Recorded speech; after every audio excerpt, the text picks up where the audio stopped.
ఒకవేళ జరగలేదు అని మీరు చెప్తారా? చెప్పండి. గవర్నర్ ప్రసంగంలో చెప్పినవి ఎక్కువ గత ప్రభుత్వం యొక్క దివాళా కోరు పద్ధతులు, తప్పులు అని గవర్నర్ 1-2 సార్లు రెఫర్ చేశారు, ప్రస్తావించారు ప్రభుత్వం తరఫున. కాబట్టి వాటిని మీరు సమాధానం చెప్పండి. ఎంత సమయం ఇస్తే అంత సమయం ఇస్తే ఇంత.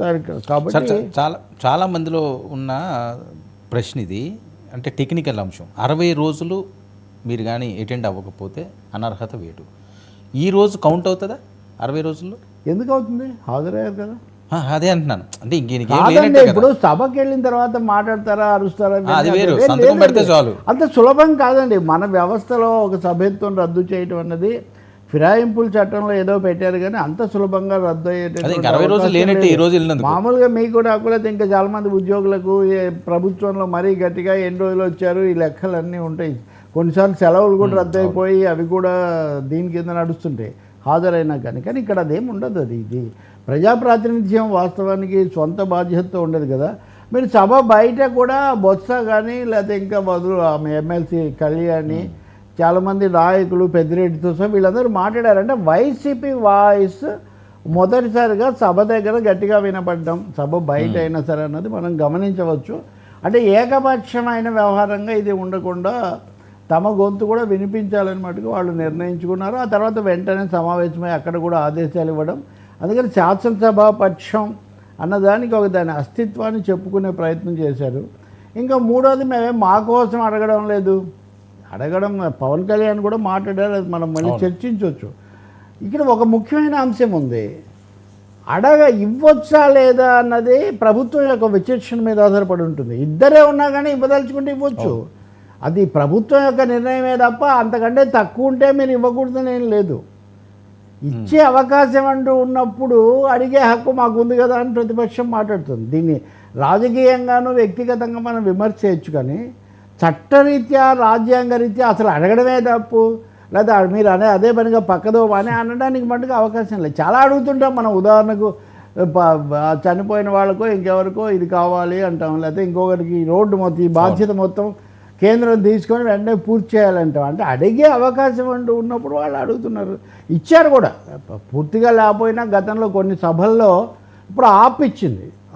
ఢిల్లీలో బీజేపీకి అంత సంఖ్యాపరం లేకపోయినా ప్రతిపక్ష హోదా ఇచ్చిన సందర్భం ఉంది. ఉండాలి, మాకు ప్రతిపక్షం ఒకరు ఉండాలి, అడగాలి. చాలామంది నాకు రాజకీయంగా నా అభిప్రాయాలు నచ్చని వాళ్ళు కూడా చెప్తుంటారు, మీరు ఉండి విమర్శిస్తుంటే కదా మేము చెప్పేదానికి కొంచెం ఇదన్నా ఒక పద్ధతి అనమాట.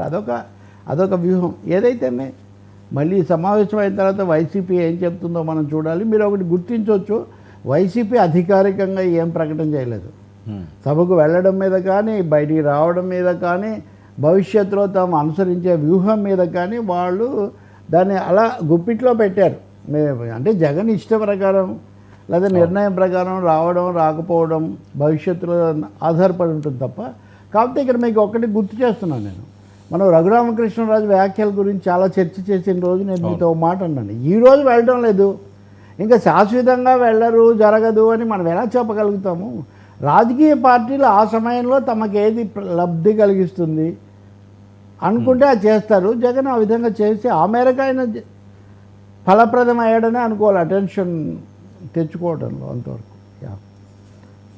సరే అయితే ఓకే, రేపు వస్తారా? హాజరై మాట్లాడితే చాలా మంచిదని హోదా. చాలా మంది అనేది ఏంటంటే ఓకే మీరు వాకౌట్ చేస్తే ఆయన నచ్చకపోతే వెళ్ళిపోవచ్చు, కానీ గవర్నర్ ప్రసంగం అయిన తర్వాత చేయకుండా కనీసం ప్రసంగం కూడా వినకుండా వెళ్ళడం దట్ డజంట్ మ్యాటర్ అండి. ప్రజాస్వామ్యంలో రాష్ట్రపతి ప్రసంగాలను బహిష్కరించారు. చంద్రబాబు నాయుడు తెలుగుదేశం ఎన్నోసార్లు బహిష్కరించింది. ఓకే, ఇప్పుడు నేను ఇందాక చెప్పినట్టుగా ఉమ్మడి రాష్ట్ర సభలో గవర్నర్ ప్రసంగం వచ్చినప్పుడు చాలా తీవ్ర నిరసన తెలిపి బల్లలెక్కిన వాళ్ళలో ఇప్పుడు ముఖ్యమంత్రిగా ఉన్నాయని కూడా అప్పుడు తెలుగుదేశం సభ్యుడిగా అప్పుడు ఉన్నాడు. నేను అనేది ఒకటే, రాజకీయాల్లో ప్రజాస్వామ్యంలో మన స్థానాన్ని బట్టి విషయాలు మారవు. విధానాలు, విలువలు, కొన్ని ప్రాక్టీసెస్ అంటామే, నిబంధనలు ఏం చెప్తాయి? గవర్నర్ను గౌరవించాలని చెప్తాయి. కానీ గవర్నర్కు ఆయనకున్న పరిమితులు అందరికీ తెలుసు. ఇప్పుడు గవర్నర్ ప్రసంగంలో ఈ ప్రభుత్వం చేసిన పథకాలు ఇవన్నీ గత ప్రభుత్వం బాగాలేదు ఇవన్నీ చెప్పారు, బాగానే ఉంది. ఇప్పుడు 99 టీవీలో కూడా చూసాను నేను, అందరు కూడా పెడుతున్నారు ఏమని, చంద్రబాబు నాయుడు పేరే గవర్నర్ పొరపాటు చదివారు. పొరపాటు ఎవరికైనా టంగ్ స్లిప్పో మిస్సింగో ఎవరికో జరుగుతుంది, కానీ పరిస్థితి ఏంటి? గవర్నర్లకు ఒక రాష్ట్రానికి ఉండే సంబంధం ఎంత ఉంటుంది? అవును. మనదే తెలుగు రాష్ట్రాల్లో పిల్లలు లేపడిగినా 4 పేర్లు చెప్తారు, చంద్రబాబు, జగన్, కేసీఆర్,